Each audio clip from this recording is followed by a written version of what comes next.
Guys म्हणजे बघा तुमच्या घरी पण या गोष्टीवरती चर्चा होत असेल का, की ज्या महिला प्रेग्नेंट आहेत त्यांच्या घरी त्यांची आई, आजी, सासू, आजी-सासू किंवा मावशी हे सगळ्या काय म्हणतात, की आत्ता बघा आपण काय होतं आजच्या काळामध्ये आपण महिन्याला डॉक्टरांकडे जातो, ट्रीटमेंट घेतो, मग सोनोग्राफी होते.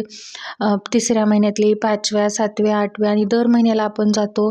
एवढे-एवढे मोठे महागडे गोळ्याचे पॉकेट्स असतात आपल्याला, गोळ्या सुरू असतात आणि त्या आजी वगैरे त्या काय म्हणतात, आमच्या वेळेत तर काही नव्हतं बाई.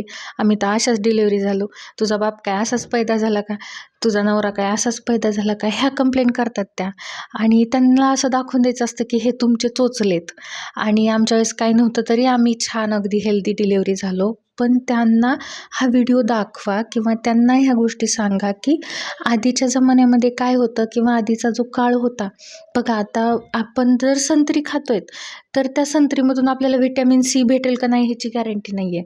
सांगायचं तात्पर्य, की आधीचं जे फूड होतं, आधीचं जे अन्न होतं, ते एकदम ऑर्गॅनिक होतं, ते एकदम घरी बनलेलं होतं. त्यांच्या प्रॅक्टिसेस तशा होत्या बनवायच्या. ऑर्गॅनिक फूड होतं त्यांचं, त्याच्यामुळे त्यांचं शरीर दष्टपुष्ट होतं. आणि बघा आता आपण नोकरीला लागतो, गव्हर्नमेंट सेटलमेंट होते. 30च्या वयामध्ये, 32-35च्या वयामध्ये आपण पहिल्यांदा प्रेग्नंट राहतो, तर आपलं वय पण ते निघून गेलेलं आहे. म्हणजे प्रॉपर जे फर्टिलिटी पिरियड असतो ना, तो 18 वर्ष ते 25 वर्ष असा असतो.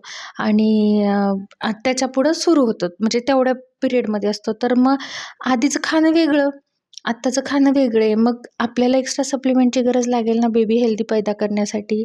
सो त्यांना ह्या गोष्टी सांगा, की तुमचा जमाना वेगळा होता, आमचा जमाना वेगळा आहे. आम्हाला आमच्या जमान्या पद्धतीनं जगू द्या.